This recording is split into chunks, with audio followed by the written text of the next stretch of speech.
Deskripsi penugasan yaitu kembangkanlah perangkat pembelajaran berbasis pendekatan teaching at the right level dengan 3 kriteria dan batasan sebagai berikut. 1. Perangkat pembelajaran dikembangkan pada capaian pembelajaran yang akan diterapkan pada PPL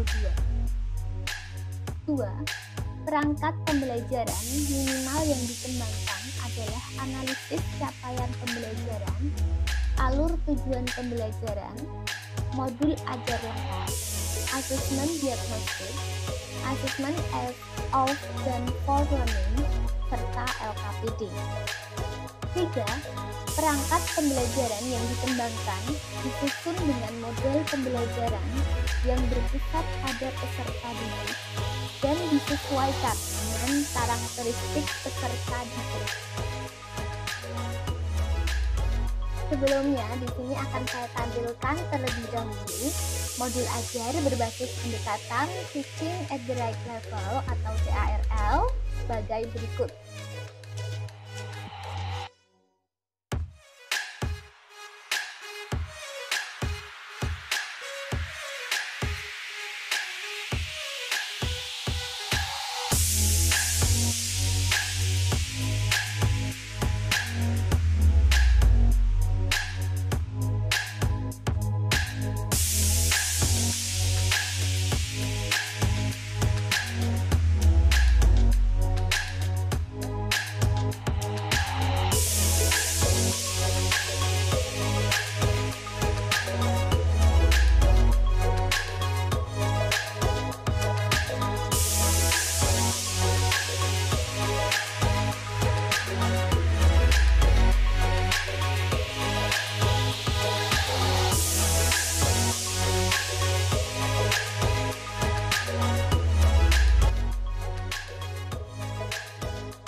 Komponen di dalam modul ajar terdiri dari 3 bagian, yaitu bagian informasi umum, bagian komponen inti, dan bagian lampiran.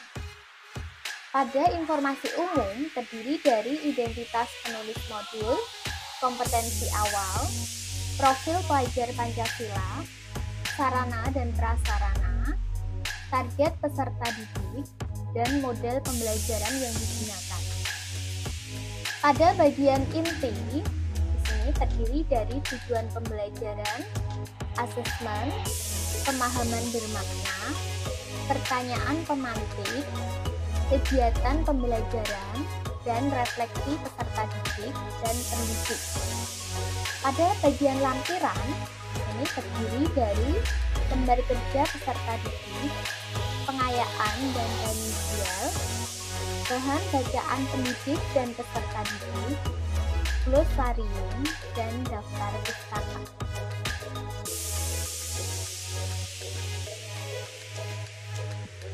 Untuk halaman pertama ini adalah desain cover, kemudian pada halaman selanjutnya informasi umum. A, ini identitas penulis modul, ini materi pokok yang saya ambil adalah bank sentral. Nanti Bapak Ibu bisa menyesuaikan dengan materi di kelas Bapak Ibu.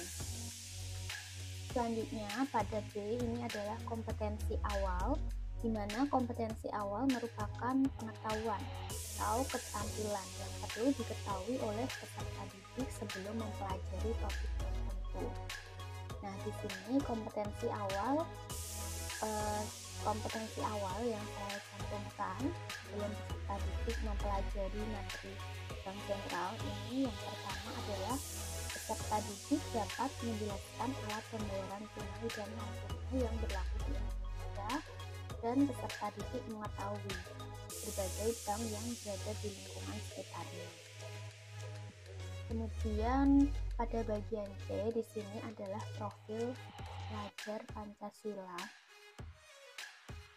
Kemudian ini sarana dan prasarana. Di sini sarana dan prasarana terdiri dari sumber belajar, ini berbagai buku, baik buku yang fisik maupun buku yang elektronik. Kemudian materi dan bahan yang digunakan, materi, alat, dan bahan. Nah, di sini juga kita cantumkan perkiraan biaya, misal untuk mengeprint lembar kerja peserta didik dan juga pulsa. Kemudian ini ada persiapannya. Pada bagian E ini saya mencantumkan target peserta didik. Ini adalah untuk peserta didik tipikal reguler. Kemudian yang F ini adalah model pembelajaran. Saya menggunakan model project based learning.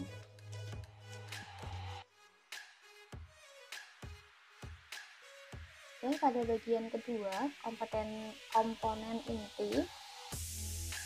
Pada bagian kedua, komponen inti ini terdiri dari tujuan pembelajaran yang di dalamnya didahului oleh capaian pembelajaran, tujuan, dan ATP atau alur tujuan pembelajaran. Kemudian B ini ada asesmen diagnostik. Asesmen diagnostik di sini adalah asesmen untuk mengetahui kebutuhan dan karakteristik peserta didik. Ini terdiri dari non-kognitif dan kognitif. Ini asesmen diagnostik non-kognitif. Kemudian ini untuk kognitif. Nah, untuk asesmen diagnostik non-kognitif di sini adalah untuk mengetahui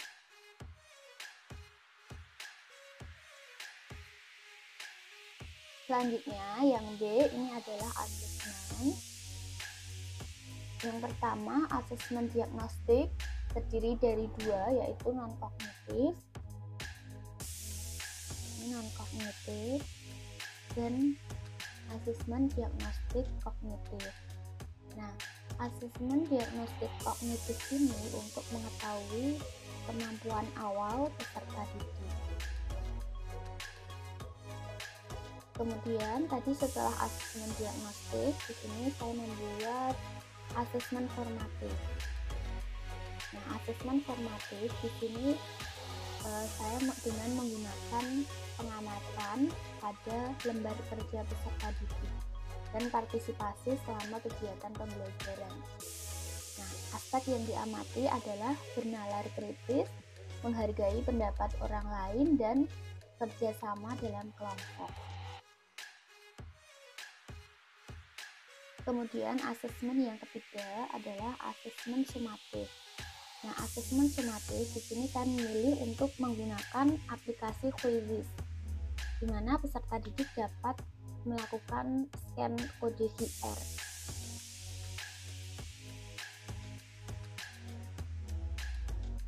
Dan nantinya peserta didik akan menjawab 5 soal.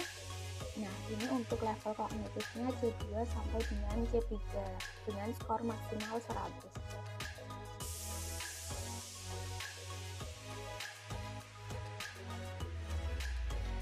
Pemahaman bermakna di sini bisa meningkatkan pemahaman peserta didik terkait Bank Indonesia sebagai bank sentral di Indonesia. Kemudian pertanyaan pemantik ini adalah untuk meningkatkan rasa keingintahuan peserta didik.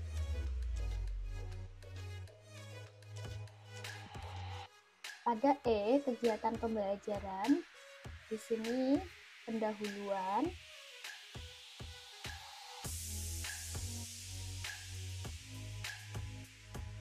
inti,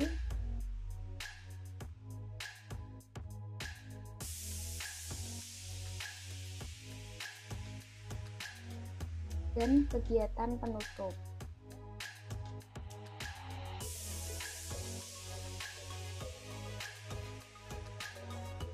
Kemudian ada refleksi.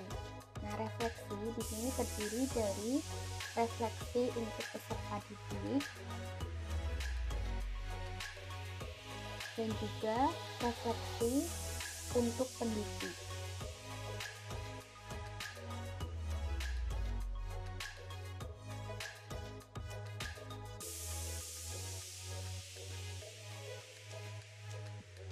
Kemudian untuk bagian lampiran, di sini kita akan memunculkan lembar kerja peserta didik.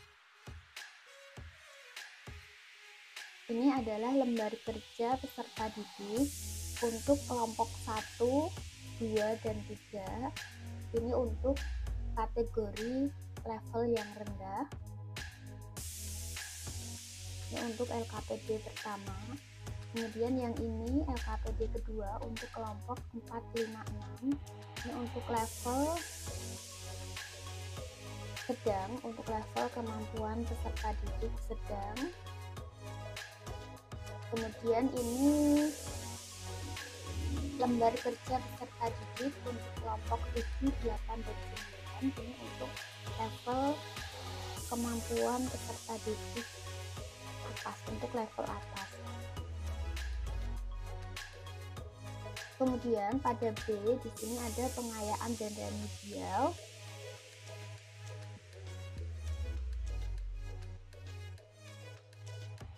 Untuk kegiatan remedial di sini peserta didik menyaksikan video pembelajaran, kemudian berdiskusi bersama dengan teman kelompoknya. Kemudian pada program pengayaan, di sini peserta didik memberikan ragam soal yang tingkatannya lebih tinggi. Ini saya membuatkan instrumen kasus mengenai Bank Indonesia sebagai sistem pembayaran.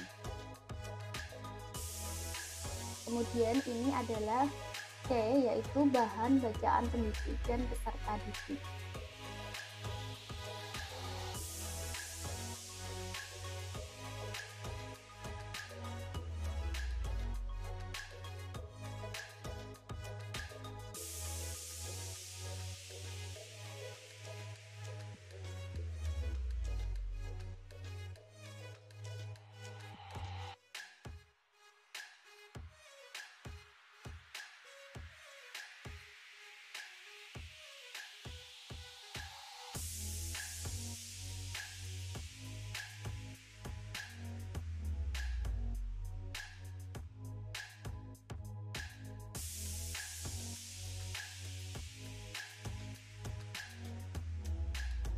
Di sini saya juga menampilkan PPT yang akan saya gunakan.